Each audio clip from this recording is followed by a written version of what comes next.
The Saudi Cup is the world's richest race. It's a purse, I think it's at 20 million. So this is a big one. It's run in the ninth race at King Abdul Aziz Racecourse on Saturday's card, and I believe they're going to run it between 12 and 1 o'clock. So check your local listing. You should be able to watch it, and of course, if you can bet it too. It's run at a mile and an eighth for 3-year-olds and up, which is a little unique for this time of year. And we've got a lot of familiar faces from the past. You take a look at our field here, and you'll see we've got White Abarrio, of course, leads the list. And important to note, they do it the European way. You've got the program number and the post position. So I've separated them. The program number is the one from which you place the bets. But it's really important to note and not to confuse them. So you see here, I put the post positions on the right. You got White Abarrio on the rail. You've got a lot of familiar faces. Senior Buscador, Saudi Crown, Crown Pride from the Derby a couple of years ago. National Treasure won the Pegasus. Of course, the ubiquitous Hoist of Gold in a big stakes race. Defunded, the Bob Baffert trainee. Ushba Tesoro, we saw in the Breeders' Cup Classic, as well as Derma Sotogake, we saw in the Derby, and came back and ran what I thought was a really good Breeders' Cup Classic, and proved that he can run off the bench well. So it's a pretty deep field. It's dominated by early pace, that's for certain. But we've got, the foreigners. I don't know, aside from Ushba Tesoro and Derma Sotogake, I don't know if they offer us a whole lot here. But needless to say, I think this is a pretty competitive bunch in 14-horse field. To try to make sense of this, I hope this doesn't muddy things up for you, but the numbers, the bold numbers are the post positions 1 through 14, and below them in parenthesis is the program number. The lines, of course, represent how I think that this race will be run, give you a little bit idea of the shape of the race. Obviously, the horses farther up are ones who are going to want to get to the lead. And I like to do this for the Kentucky Derby, mainly because it does give you an idea of what the race shape is, which is really important, especially in a big field. White Abarrio should be able to save all the ground and just get off of the horses running from the front. National Treasure in the 9-hole, I think, will be ultimately the one on the lead, but we'll just have to see. If we take a look at the field, you see all those early pace runners, and the most notable of the two are National Treasure and Saudi Crown.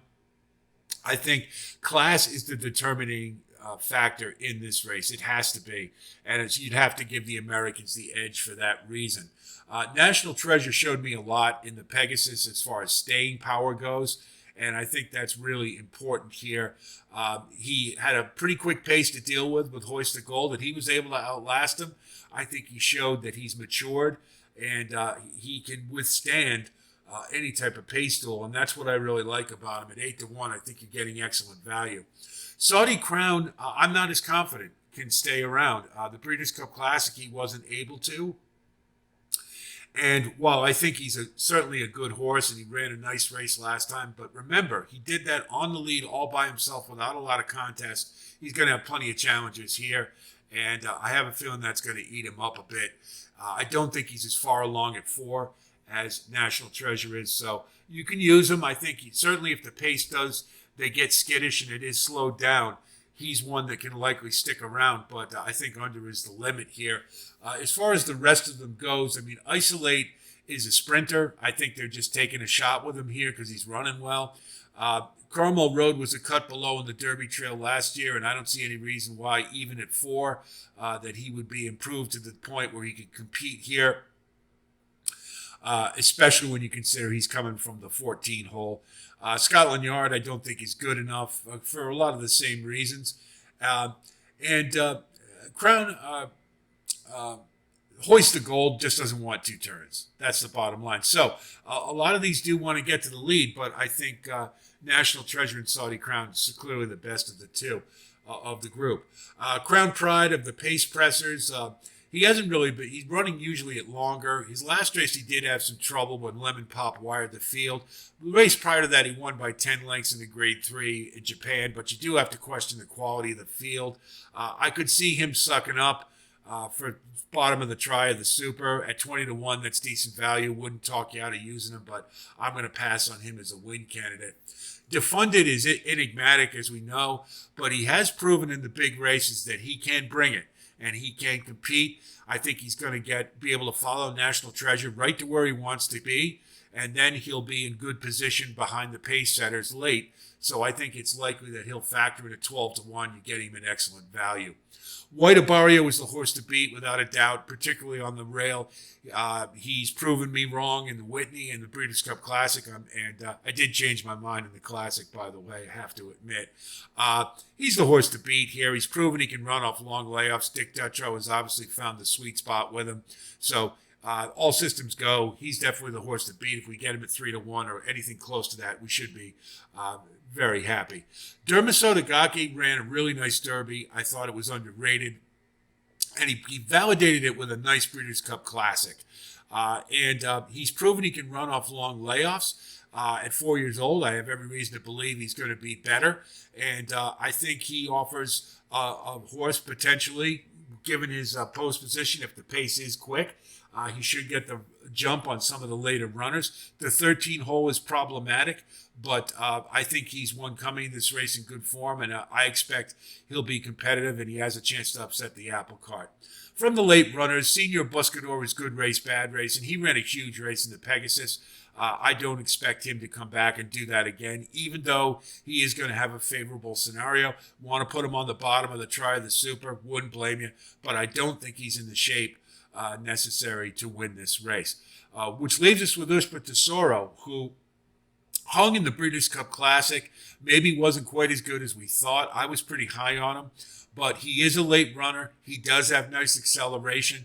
I don't like the 4-1 price, but of the late runners, to me, he represents the one with the best chance to factor. I think it's more than likely he'll be under, but again, if the pace is awful hot, he will have a good chance to factor in this race. So in sum, it's White Abarrio's race to lose. I think Dermisotagaki and National Treasure represent, to me, the best opportunity to upset the apple cart, and we'll just have to see. But it's there's definitely some value to be had here, I think. And again, it's a big field. Does us a favor if we can get White Abarrio at 3-1. I'd be very happy about that. I'll mention Lemon Pop. He is by Lemon Drop Kid, but I think he's more of a midnight loot where he's got some health issues, and that's why they don't run him around 2 turns. He did wire the field in the Champion Cup last time, but I kind of think he freaked running from the 15 hole. And the fact that they normally keep him at sprints tells me that this might be a bit of a challenge to run back-to-back at 2 turns. So just if you're wondering about Lemon Pop, that's kind of my answer there as to why I don't think he runs. And power in numbers, Chad Brown ran him in a $75,000 claimer when he ran in the States, even though he cost $400,000, and he certainly improved a bit. But the quality of the field you have to question, and to me, there's just not enough there for me to consider him. So I think he's just filling out the field more than anything else. Scotland Yard, same thing. I just don't think he's good enough. And so of the foreign horses, I think Dermisotagaki and Ushpa Tesoro, particularly since they have proven themselves to a degree on the U.S. running in tougher fields, I think those are the ones that from the foreign horses that we have to consider. So if we take a look at our wagering strategy, I like National Treasure. I think you're getting some really good value here. And if a horse is going to withstand any type of hot pace, I think he can do it. And potentially, if they all back down, I think it goes right to his wheelhouse. And he showed me a lot in the Pegasus World Cup. If he repeats that effort or builds off of it, I think that he can be a solid factor here. So we'll go across the board with him at 8-1. I think you're getting good value. But this is White Abarrio's race to lose, in my opinion. So we'll do an exacta box, key box rather, with 14 on top. And then we'll use 3, 4, 9, and 13 as being the horses I think represent the best possibility of getting underneath. National Treasure and Dermisotagaki, to me, are the 2 horses that represent the best chance to upset the apple cart. So we're going to box them with White Abarrio. And if, in fact, we get a crazy scenario or White Abarrio encounters trouble or whatnot, we get that 4-9 exacta, we're going to get paid. And then we'll do a trifecta with White Abarrio on top with 3, 4, 9, and 13. And again, because it's a big field, hopefully we'll get a pretty decent value on White Abarrio. But I think this is a really exciting race, and I'm looking forward to it. And hopefully, with National Treasure, will do me proud and upset the apple cart.